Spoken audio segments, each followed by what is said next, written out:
ఫారంపై మరోసారి bird flu మహమ్మారి విజృంభిస్తుంది. తూర్పు, పశ్చిమ గోదావరి జిల్లాల్లోని 2 ప్రాంతాల్లో కోళ్ల మరణాలకు ఏవియన్ ఇన్ఫ్లుయెంజా అనే బర్డ్ ఫ్లూ వైరస్ కారణమని తేలింది.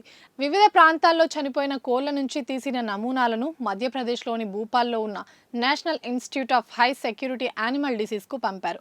అందులో పశ్చిమ గోదావరి జిల్లా తణుకు మండలం వెల్పూరు, తూర్పు గోదావరి జిల్లా పెరవలి మండలం కానూరు, అగ్రహారంలోని ఫామ్ల నుంచి పంపిన 2 నమూనాలను పాజిటివ్గా గుర్తించారు. దీంతో పశుసంవర్ధక శాఖ అధికారులు ఆ రెండు కోళ్ల ఫారాల్లో కోళ్లను పూడ్చిపెట్టడంతో పాటు కిలోమీటర్ల వరకు రెడ్ అలర్ట్ ప్రకటించారు.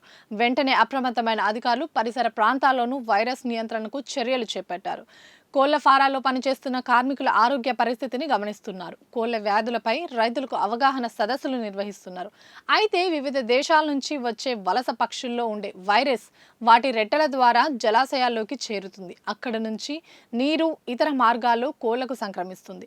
నవంబర్, డిసెంబర్, జనవరి నెలల్లో ఉష్ణోగ్రతలు తక్కువగా ఉండడంతో కొన్ని చోట్ల వైరస్ ప్రభావం చూపుతుంది. అక్కడ చనిపోయిన వాటిని పూడ్చిపెట్టకుండా బయట పడేయడంతోనే కోళ్ల ఫారాలకు చేరింది. ఉష్ణోగ్రతలు 32 నుంచి 34 డిగ్రీల మధ్య ఉంటే ఈ వైరస్ జీవించలేదని, ప్రస్తుతం రాష్ట్రంలోని అధిక శాతం ప్రాంతాల్లో 34 డిగ్రీలు పైనే నమోదవుతుందని నిపుణులు పేర్కొంటున్నారు. ఇవి ఇప్పటివరకు ఉన్న అప్డేట్స్. మరిన్ని అప్డేట్స్ కోసం చూస్తూనే ఉండండి పూరా లోకల్.